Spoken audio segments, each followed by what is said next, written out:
Welcome student. आज इस video में हम बात करने वाले हैं आपका फोर्स एंड प्रेशर चैप्टर के बारे में। इस चैप्टर में हम बेसिकली दो वीडियोस देखेंगे। पहला वीडियो जो रहेगा वो फोर्स चैप्टर के ऊपर या फोर्स पार्ट के ऊपर रहेगा और दूसरा जो पार्ट रहेगा वो प्रेशर पे रहेगा। जो फोर्स पार्ट है उसकी अब हम शुरुआत करते हैं। देखिए, बहुत सारे ऐसे सवाल हैं जो हमारे अंदर आ सकते हैं, जैसे चीज़ें चलती हुई रुक क्यों जाती है, कोई रुकी हुई चीज़ चल क्यों पड़ती है, किसी चीज़ का शेप स्फेयर होता है, अचानक उसका आपका शेप चेंज कैसे हो सकता है, एक गोलकीपर की तरफ बॉल मारा गया, उस गोलकीपर ने उस बॉल को रोक कैसे लिया, ठीक है, एक बॉल जो है वो दीवार पे टकरा के उसका डायरेक्शन चेंज कैसे हो सकता है। तो ये सारे चीज़ें के जो जवाब है वो इस चैप्टर में हम खोजने की कोशिश करेंगे और ये भी जानने की कोशिश करेंगे कि what is force and what can it do two bodies on which it is applied. Force क्या है और ये क्या करता है उन बॉडीज पे जिस पे ये अप्लाई होता है। चलिए शुरू करते हैं। पहला चीज जो है, आप कई सारे एक्शंस यहाँ पर देख सकते हैं, ठीक है। जैसे यहाँ देखिए, कोई है वो बॉल को किक कर रहा है, यहाँ बॉटल को ओपन किया जा रहा है, यहाँ पर एक डॉल है जिसको पिक किया जा रहा है, यहाँ कोई अलमीरा है या कोई कार्डबोर्ड है जिसको पुश किया जा रहा है, यहाँ पर आप देख सकते हैं ट्रॉली को खींचा जा रहा है या पुल किया जा रहा है, और यहाँ पर आप दोनों तरह से इसको देख सकते हैं, दरवाजे को खोला जा रहा है या दरवाजे को बंद किया जा रहा है। ये जो एक्शंस यहाँ हो रहे हैं, ये किकिंग हो रहा है, ओपनिंग हो रहा है, लिफ्टिंग हो रहा है, पुशिंग, पुलिंग, ओपनिंग, क्लोजिंग, ये सारे जो एक्शन है इसको हम पुश और पुल के रूप में देख सकते हैं। पूरे एक्शन को, सभी टाइप के एक्शन को हम पुश और पुल के रूप में डिफाइन कर सकते हैं या समझ सकते हैं। जैसे ये बॉल, इसको किक किया जा रहा है, ये एक तरह का पुश है। ये आपका बोतल ओपनर या बोतल कैप जिसको ओपन किया जा रहा है, तो एक तरह से पुलिंग हो रहा है यहाँ पर कैप का। यहाँ डॉल को लिफ्ट किया जा रहा है या पुल किया जा रहा है। यहाँ क्लियर कट आपको पुशिंग तो नजर आ ही रहा है, साथ ही यहाँ पर आपको पुलिंग नजर आ रहा है। दरवाजे के एग्जांपल में आप देख सकते हैं कि जब हम दरवाजा को खोलते हैं तो एक तरह से हम उसे पुल कर रहे हैं, और जब हम दरवाजा को बंद कर रहे हैं तो एक तरह से हम पुश कर रहे हैं। तो ये सारे एक्शंस जहां हम कह रहे हैं कि भाई फोर्स लग रहा है, कुछ वर्क हो रहा है या कुछ काम हो रहा है फोर्स लग के, वहां पर आपका पुश और पुल के रूप में डिफाइन किया जा सकता है या समझा जा सकता है। इसीलिए हम फोर्स को बोल सकते हैं it is a push or pull on an object. Force एक तरह का पुश या पुल है ऑब्जेक्ट पे जो लगाया जाता है। नाउ अब देखिए, force are due to an interaction. क्या फोर्स इंटरैक्शन के कारण होते हैं? कुछ एग्जांपल आपके पास यहाँ पर है। जैसे ये बैल है, ये इस आदमी को खींच रहा है, या आदमी भी बैल को खींच रहा है, तो इन दोनों के बीच में इंटरैक्शन हो रहा है इस रोप के रूप में। ये रोप बीच में एक माध्यम है जिसके थ्रू इन दोनों का इंटरैक्शन हो रहा है। ये दोनों बच्चे आपस में एक दूसरे को पुश कर रहे हैं, धक्का दे रहे हैं, ये भी एक तरह का इंटरैक्शन है। यहाँ पर ये व्यक्ति इस कार को धकेल रहा है, पुश कर रहा है, so he is interacting with the car. देखिए, आप इन तीनों चीजों में, तीनों एग्जाम्पल जो आपके सामने हैं, यहाँ पर आपका ऑब्जेक्ट्स के बीच में, बॉडीज के बीच में इंटरैक्शन हो रहा है, और इसी इंटरैक्शन होने के कारण हम कह रहे हैं कि भाई इनके बीच में फोर्स लग रहा है। ये बैल भी फोर्स लगा रहा है, ये व्यक्ति भी फोर्स लगा रहा है, ये बच्चे आपस में एक दूसरे पे फोर्स लगा रहे हैं, ये व्यक्ति इस कार पे फोर्स लगा रहा है। और इसी में अगर हम देखें कि मिनिमम कितना हमें ऑब्जेक्ट चाहिए फोर्स लगने के लिए, तो वो है 2। There has to be at least 2 objects must interact for a force to come to play. Force लगने के लिए मिनिमम 2 ऑब्जेक्ट होने चाहिए आपका। देखिए, आगे के डिस्कशन हम देखेंगे कि ये जो इंटरैक्शन है ये डायरेक्ट कॉन्टैक्ट या फिजिकल होना ही जरूरी नहीं है। ऐसा नहीं कि जैसे यहाँ पर सारे जो एग्जाम्पल है यहाँ पर देखिए, वो फिजिकली एक दूसरे के साथ बॉडी अटैच्ड है, यहाँ डायरेक्टली अटैच नहीं है पर रोप के थ्रू अटैच्ड है। पर ऐसा जरूरी नहीं है कि बॉडी इंटरैक्ट करने के लिए आपको फिजिकली वो टच में हो।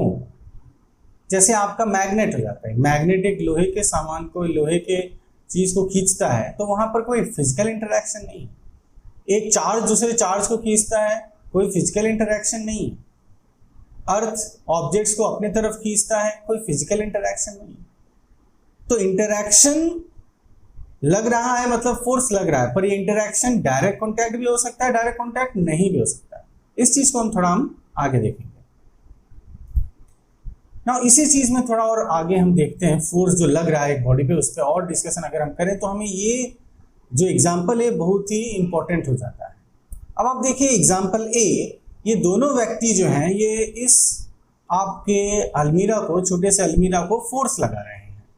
ब्लू वाला भी फोर्स लगा रहा है, ग्रीन वाला भी फोर्स लगा रहा है। अब ये ब्लू वाला और ग्रीन वाले दोनों ही एक ही डायरेक्शन में यहाँ फोर्स लगा रहे हैं, और ये बी एग्जाम्पल में अगेन दोनों फोर्स लगा रहे हैं, पर अब ये दोनों अपोजिट डायरेक्शन में फोर्स लगा रहे हैं। हम क्या पाएंगे कि ए वाले में इस अलमीरा को धक्का देना या इसको मूव करना आसान हो जाएगा, पर बी में ये काम आसान नहीं होगा, क्योंकि जब दो लोग या दो चीजें एक साथ फोर्स लगाते हैं, एक ही डायरेक्शन में फोर्स लगाते हैं, तो ये दोनों फोर्स ऐड होके बॉडी पे लग जाएंगे।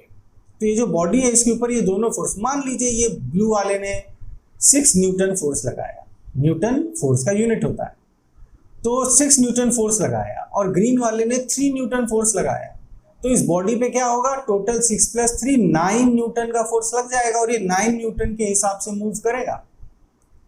और यहां पर जो बी कंडीशन में आपका, अगर जैसे पिछले एग्जांपल में हमने देखा ब्लू वाला 6 लगा रहा था, ग्रीन वाला 3 लगा रहा था, पर अब क्या होगा, क्योंकि दोनों अपोजिट डायरेक्शन में हैं, तो जो टोटल फोर्स ये अलमीरा फील करेगा वो फील करेगा इनके सब्ट्रैक्शन। मतलब ये है 6, ये है 3, 6 - 3 न्यूटन ही फील करेगा। भले दो ऑब्जेक्ट्स लग रहे हैं 6 और 3 के, सॉरी 2 फोर्सेस लग रहे हैं 6 और 3 के, फिर भी ये बॉक्स सिर्फ 3 न्यूटन का ही फोर्स फील करेगा। तो जब फोर्सेस सेम डायरेक्शन में लगते हैं तो वो ऐड हो जाते हैं, एक साथ जुड़ जाते हैं, और यही फोर्सेस जब अपोजिट डायरेक्शन में लगते हैं तो इनका डिफरेंस से आप टोटल या नेट फोर्स निकाल सकते हो। ये काफ़ी इंपॉर्टेंट बात है फोर्सेस के रूप में कि ये एक ही डायरेक्शन में लगते हैं तो ऐड हो जाता है। अब ये 2 से ज़्यादा भी हो सकते हैं, हम यहाँ पर हमने सिर्फ 2 दिखाया है, ऐसा जरूरी नहीं कि सिर्फ 2 ही फोर्स लगते हैं, बॉडी में आपका 2 से कई ज़्यादा फोर्स लग सकता है। अगर सेम डायरेक्शन में लगेंगे तो आपको ऐड करते चले जाना। इसी में अगर हम आगे बात करें कि अगर जैसे ये आप टग ऑफ वॉर देख रहे हैं, एक रस्सा कस्सी चल रही है 2 ग्रुप के बीच में, ये दोनों ग्रुप आपस में, एक ग्रुप इधर खींच रहा है, एक ग्रुप उधर खींच रहा है। अब अगर ये दोनों एक ही फोर्स लगा रहे हो तो क्या होगा, आपका इसने भी मान लो 6 न्यूटन लगाया, इस ग्रुप ने भी मान लो 6 न्यूटन लगाया, तब क्या होगा। तो जैसा पिछले एग्जांपल में हमने देखा था कि अगर अपोजिट डायरेक्शन में फोर्स लगता है तो टोटल सब्ट्रैक्ट करके मिलता है, तो टोटल अगर मैं यहाँ सब्ट्रैक्ट करूँ 6 और 6 हमें 0 मिल जाता है। इसका मतलब इस समय ये सिस्टम कोई भी फोर्स फील नहीं करेगा, टोटल फोर्स फील नहीं करेगा, भले 2 फोर्सेस लग रहे हो यहाँ पर, ठीक है। सो फोर्सेस अगर इस तरह से अपोजिट डायरेक्शन में लगे और वो इक्वल लगे तो वो बेसिकली आपका 0 हो जाता है, उस पर कोई नेट इफेक्ट नहीं होता। अब देखिए जब भी हम ये 2 एग्जाम्पल में जो बात कर रहे हैं फोर्स के बारे में, हम 2 चीजें बार बार हमारे सामने आ रही हैं। एक आ रही है 6 न्यूटन 3 न्यूटन कोई वैल्यू आ रहा है यूनिट के साथ, और दूसरी बात आ रही है इधर लेफ्ट लग रहा है कि राइट लग रहा है, इस डायरेक्शन में लग रहा है उस डायरेक्शन में लग रहा है। तो फोर्स का जब डिस्कशन होता है तो 2 चीजें बहुत इंपॉर्टेंट हो जाती हैं, और वो है कितना फोर्स लग रहा है, और दूसरी बात किस डायरेक्शन में फोर्स लग रहा है। जो कितना फोर्स लग रहा है इस पार्ट को हम कहते हैं फोर्स का मैग्नीट्यूड, ये उसका मैग्नीट्यूड कहलाता है। जो वैल्यू पार्ट है, नंबर पार्ट है, वो उसका मैग्नीट्यूड होता है, और जिस दिशा में लग रहा है वो उसका डायरेक्शन हो जाता है। तो फोर्स के साथ ये दोनों चीजें जुड़ी होती हैं। उसका मैग्नीट्यूड कितना है, मतलब वो का वैल्यू कितना है, वो ज्यादा है कि कम है। कम फोर्स लगेगा हम कहेंगे मैग्नीट्यूड कम है, ज्यादा फोर्स लगेगा हम कहेंगे मैग्नीट्यूड ज्यादा है, और डायरेक्शन भी उसके साथ जुड़ा रहता है, क्योंकि आप जानते हैं डायरेक्शन के हिसाब से टोटल फोर्स चेंज हो जाता है आपका। सो मैग्नीट्यूड एंड डायरेक्शन दोनों बहुत ही इंपॉर्टेंट होते हैं, ठीक है। ये अगर चेंज हो जाए, मैग्नीट्यूड चेंज हो जाए तब भी फोर्स चेंज हो जाता है, और डायरेक्शन चेंज हो जाए तभी भी फोर्स चेंज हो जाता है। ठीक है, चलिए डिस्कशन को आगे बढ़ाते हैं। अब यहां पर हम बात करने वाले हैं स्टेट ऑफ मोशन की। देखिए स्टेट ऑफ मोशन का मतलब है, ये स्टेट ऑफ मोशन किसी बॉडी के बारे में बात की जा रही कि कोई पर्टिकुलर बॉडी का क्या स्टेट ऑफ मोशन है। तो यहाँ एक बॉडी लिया गया है जो कि रेस्ट पर है, तो इस समय इसका स्टेट ऑफ मोशन है रेस्ट। मोशन से ये ना समझेंगे कि ये सिर्फ ऐसे बॉडीज के लिए अप्लाई होगा जो मूव कर रहे हैं। इस समय स्टेट ऑफ मोशन है इस बॉडी का रेस्ट, तो ये रेस्ट पर है। ठीक है, अब किसी ने आके जैसे इसे किक कर दिया तो ये रेस्ट पर अब नहीं रहेगा ना। जब ये रेस्ट पर था तब इस समय इसका स्पीड कितना हो सकता है, क्योंकि ये बॉडी रेस्ट पर है, मूव नहीं कर रहा, तो इस समय स्पीड हो जाएगा 0। पर जैसे ही बॉडी पे कोई फोर्स लगेगा, किसी ने आके किक कर दिया, एक तरह का आपको पुश कर दिया, तो क्या होगा, बॉडी मूव करने लगेगा। अब उसकी स्पीड 0 नहीं रहेगी। तो फोर्स लगने से क्या हुआ, एक 0 स्पीड वाला बॉडी अचानक से स्पीड वाला हो गया, या उसका कुछ स्पीड हो गया। अब वो स्पीड 0 नहीं रहा, तो फोर्स लगने से क्या हुआ, स्पीड में चेंज आया, बॉडी की स्पीड में भी चेंज आ गया आपका। ठीक, अब देखिए एक बॉडी मान लीजिए लेफ्ट टू राइट जा रहा हो और किसी ने लेफ्ट से आके उसको हिट कर दिया, सो डेफिनेटली क्या होगा, उस बॉडी का स्पीड बढ़ जाएगा।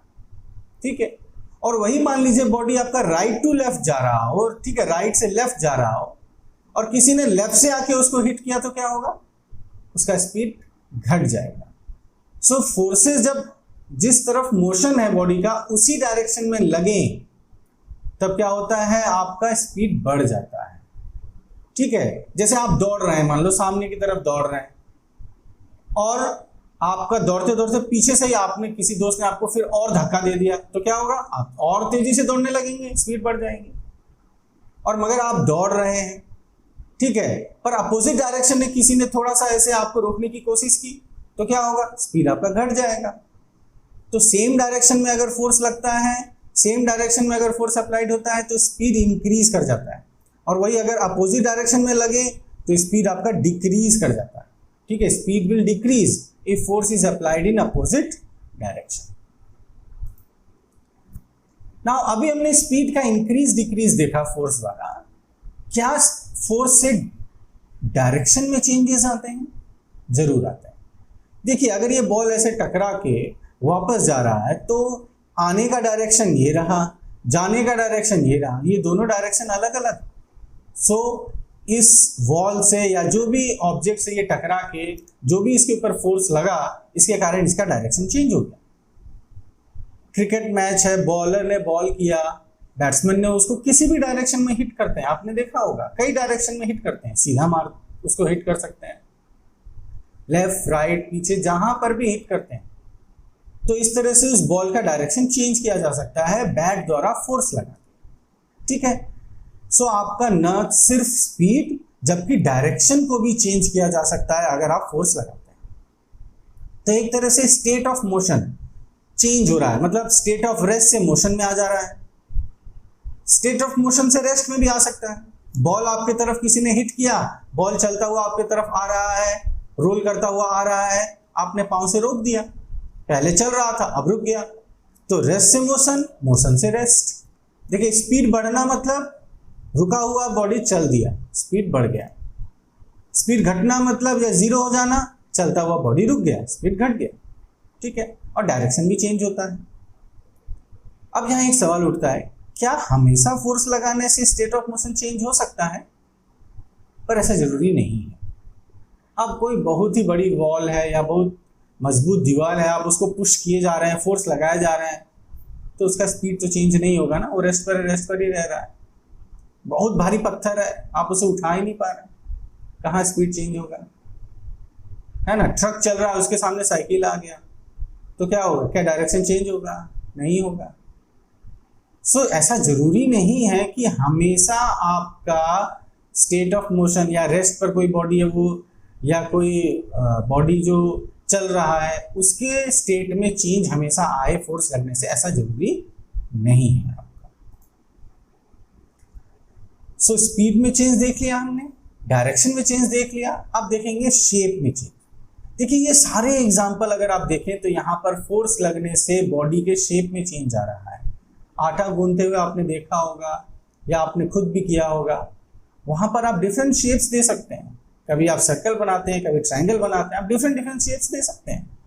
बैलून को ऐसे आपने फोर्स लगाया, उसका शेप सर्कुलर से ओवल हो गया, ओवल शेप में चेंज हो गया। बॉल बैट से ऐसे टकराया, देखिए उसका शेप ही चेंज हो गया, वो सर्कुलर नहीं है, थोड़ा अलग टाइप का यहाँ पर इसका स्ट्रक्चर हो गया।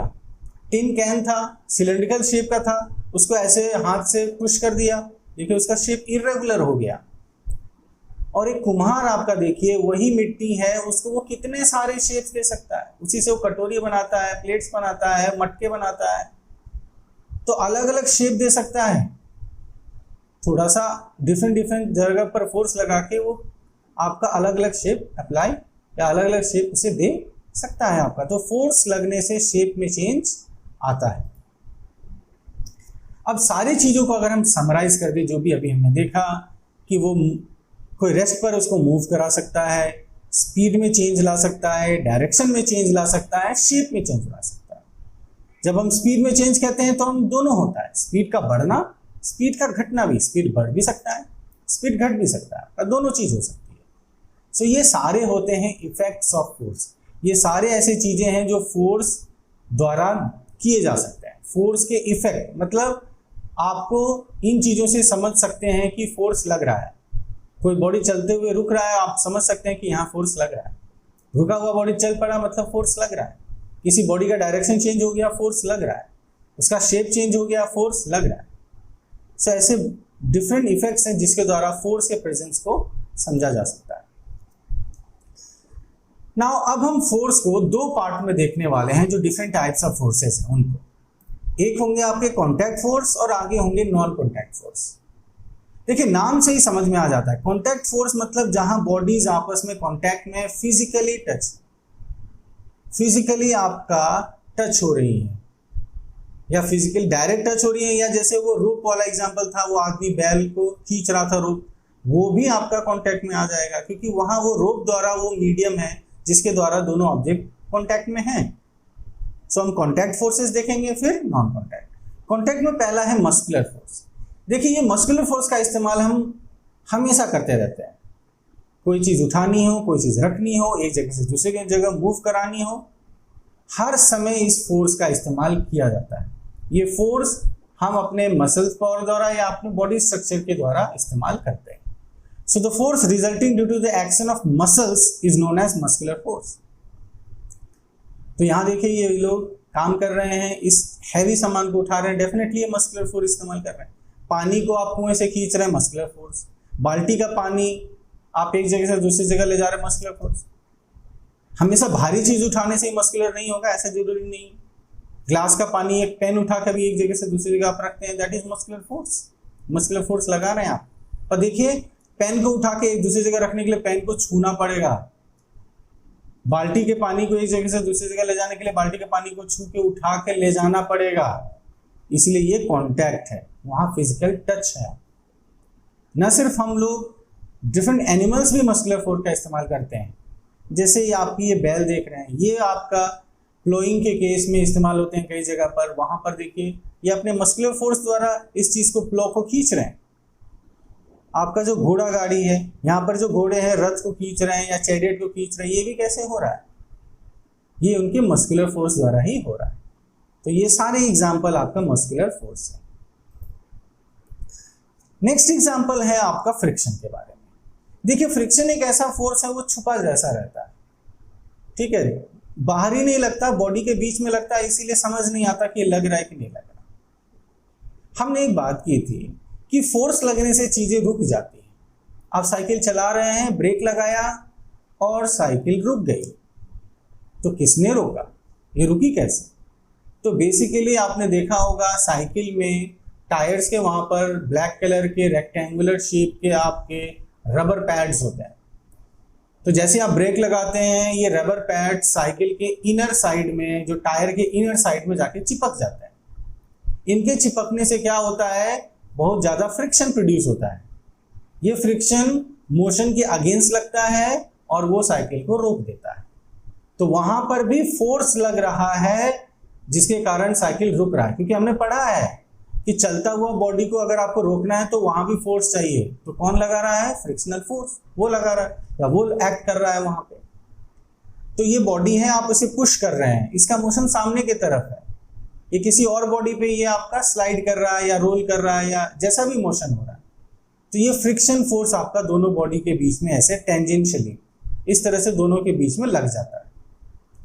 जो फ्रिक्शन फोर्स है ना, ये ऑलवेज मोशन के अपोजिट लगता है। देखिए मोशन का एरो और इसके एरो को देखिए, ये अपोजिट, हमेशा अपोजिट। आप सामने की तरफ या राइट की तरफ पुश कर रहे हैं, ये लेफ्ट लग जाएगा। आप लेफ्ट से अगर आप मान लीजिए राइट से पुश करेंगे, ये आपका लेफ्ट में लगने लगेगा, ठीक है, अपोजिट लगने लगता है। जैसे यहाँ पर लेफ्ट टू राइट हो रहा है, तो देखिए ये कहाँ लग रहा है? Right to left. आप यहाँ से पुश कीजिए इस साइड से, ये इधर लगने लगेगा अपोजिट में। तो ये हमेशा मोशन के अपोजिट लगता है, और ये होता है आपका फोर्स ऑफ फ्रिक्शन। ये दो सरफेसेस के बीच में लगता है। इस पार्ट को हम डिटेल में आपका नेक्स्ट चैप्टर में देखेंगे, ठीक। अब हम बात करने वाले हैं नॉन कॉन्टैक्ट फोर्सेस की। देखिए मस्कुलर फोर्स, फ्रिक्शन फोर्स में बॉडी कॉन्टैक्ट्स में थे, तब उसके बीच में मस्कुलर फोर्स या फ्रिक्शनल फोर्स लग रहा था। साइकिल वाले केस में वो रबर पैड को इनर साइड को टच करना पड़ेगा, तभी साइकिल रुकेगी, तभी फ्रिक्शनल फोर्स एक्ट कर पाएगा। पर नॉन कॉन्टैक्ट फोर्सेस में ऐसा नहीं है। नॉन कॉन्टैक्ट फोर्सेस में फोर्सेस बिना टच किए, बिना फिजिकली टच हुए भी आपका लगते हैं। जैसे मैग्नेटिक फोर्स आपने देखा, ये मैग्नेट इन सारे नेल्स को ऐसे ये खींच पा रहा है। ये पहले मान लो यहाँ नीचे थे, इनको सबको खींच के ऊपर ले गया। कैसे ले गया? Because of magnetic force. Pull हुआ ना, एक तरह का पुल हो रहा है ना, कील आपका खींचा जा रहा है, मतलब क्या है? पुलिंग है, ठीक है। तो ये आपका मैग्नेटिक फोर्स लग रहा है, पर इसमें डायरेक्टली आपको मैग्नेट जाके आपको नेल्स को टच कराने की जरूरत नहीं होती, अपने आप हो जाता है, खींच देता है। पर उसका अपना रेंज है, कितना भी दूर से आप खींचेंगे तो नहीं होगा। वो उस फोर्स की ताकत पे डिपेंड करता है, मैग्नेट की ताकत पे। पावरफुल मैग्नेट होगा काफी दूर से खींच सकेगा, नॉट सो पावरफुल होगा तो कम दूरी से खींच सकेगा। अब ये चीजें भी आपने पढ़ रखी होंगी जो मैग्नेटिक पोल्स के बारे में बताई जाती है कि देखिए नॉर्थ नॉर्थ या साउथ साउथ आते हैं तो ये आपस में रिपल्शन होता है, और यहाँ नॉर्थ और साउथ आया तो आपस में अट्रैक्ट करते हैं। तो जो मैग्नेटिक फोर्स लगता है या मैग्नेट्स हैं, उसके केस में लाइक पोल्स अगर होंगे, लाइक का मतलब सेम वाले, नॉर्थ नॉर्थ या साउथ साउथ, ये रिपेल करेंगे, एक दूसरे को धक्का देंगे, पास नहीं आना चाहेंगे। और इसी का opposite unlike poles, north south, ये एक दूसरे को अट्रैक्ट करेंगे, ठीक है। So like poles repel, unlike poles attract each other. दूसरा जो आपका नॉन कॉन्टैक्ट फोर्स है वो है इलेक्ट्रोस्टैटिक फोर्स। ये फोर्स आपका चार्जेस के बीच में लगता है, या एक बॉडी चार्ज हो दूसरा अनचार्ज हो तभी भी लगेगा। सो दो चार्ज बॉडी या एक बॉडी चार्ज दूसरा अनचार्ज। एक सिंपल सा एक्टिविटी आपने जरूर ये किया होगा, स्केल लेके अपने हेयर पे ऐसे आप उस पर रगड़ के फ्रिक्शन देके आप फिर छोटे छोटे कागज के टुकड़े आपने उठाए होंगे। तो उसमें जो फोर्स लग रहा है, किस तरह से वो स्केल आपका उन कागज के टुकड़ों को खींच पा रहा है, because of this force, electrostatic force. वो कागज के टुकड़े चार्ज नहीं है, वो स्केल आपके फ्रिक्शन के द्वारा जब आप उसको रगड़ते हैं तो वो चार्ज हो जाता है। तो ये एग्जांपल हो गया जहां पर एक बॉडी चार्ज है दूसरा बॉडी अनचार्ज है, तभी भी ये फोर्स लग रहा है, ठीक है। और इसमें भी अट्रैक्शन रिपल्शन हो सकता है, जैसे मैग्नेटिक में आपका अट्रैक्शन रिपल्शन था, इसमें भी अट्रैक्शन रिपल्शन। अगर प्लस माइनस चार्जेस हैं, अपोजिट चार्जेस हैं आपका, ठीक है, तो ये अट्रैक्ट करेंगे। जैसे वहां अपोजिट पोल्स थे, नॉर्थ साउथ अट्रैक्ट करते थे, और जहां सेम वाले हो गए plus plus minus minus, north north south south जैसे पीछे था आपका मैग्नेटिक फोर्स में, ये अगेन रिपेल करने लगेगा, ठीक है। सो ये आपके फोर्सेस हैं जो चार्ज बॉडी के बीच में लगते हैं, ठीक है। Force exerted by charge body on another charge और अनचार्ज, चार्ज चार्ज के बीच में लग सकता है, चार्ज अनचार्ज के बीच में भी ये लग सकता है, ओके। नेक्स्ट आता है आपका नॉन कॉन्टैक्ट फोर्स में ग्रेविटेशनल फोर्स। इसके बारे में आपने जरूर सुना है ना, ग्रेविटेशनल फोर्स। बेसिक आइडिया ये है कि कोई भी दो बॉडी जिनके पास मास है उनके बीच में ये फोर्स लगता है, ठीक है। पर हम जो है इसको हमेशा ज्यादातर स्टडी करते हैं अर्थ के रेस्पेक्ट में, है ना, अर्थ के रेस्पेक्ट में। कोई भी बॉडी अगर आपको फ्रीली छोड़ दिया जाए तो हमेशा नीचे जाता है, अर्थ के तरफ जाता है, बिकॉज अर्थ उसे खींच रहा होता है। और यही आप इसी खिंचाव या पुल को हम क्या कहते हैं, इसी फोर्स को हम कहते हैं ग्रेविटेशनल फोर्स। अर्थ के केस में इसको फोर्स ऑफ ग्रेविटी भी कहा जाता है। ग्रेविटेशनल फोर्स एक जनरल टर्म है। जब अर्थ के बारे में बात करते हैं तो जनरली हम जो टर्म इस्तेमाल करते हैं वो है फोर्स ऑफ ग्रेविटी। और बेसिक आइडिया ये है कि ये सारे बॉडीज में लगता है जिनके पास मास है। भले हम इसमें फील नहीं कर रहे हैं पर ये ग्रेविटेशनल फोर्स लग रहा है। कोई भी दो बॉडी जिनके पास मास है उनके बीच में ये फोर्स लगता है। और ये थोड़ा सा मैग्नेटिक और इलेक्ट्रोस्टैटिक से इस मामले में डिफरेंट है कि मैग्नेटिक में अट्रैक्शन रिपल्शन था, इलेक्ट्रोस्टैटिक में भी अट्रैक्शन रिपल्शन था, पर ये तो फुल्ली अट्रैक्टिव है। It is always attractive in nature. जैसे आप देख सकते हैं मून और अर्थ, इनके बीच में भी आपका ग्रेविटेशनल फोर्स लग रहा है। ये इस तरह से मून इसके चारों ओर घूमता रहता है, अर्थ सन के चारों ओर घूमता रहता है, एक फिक्स्ड ऑर्बिट में घूमते रहता है। ये सब होता है बिकॉज ऑफ ग्रेविटेशनल फोर्स। ठीक है। सो आज का वीडियो हम इसी टॉपिक के साथ समाप्त करते हैं। ठीक है। अगले वीडियो में हम प्रेशर पार्ट को देखेंगे और उसमें डिटेलिंग हम देखेंगे कि किस तरह से प्रेशर आपका फोर्स के साथ जुड़ा हुआ है। तब तक के लिए थैंक यू वेरी मच।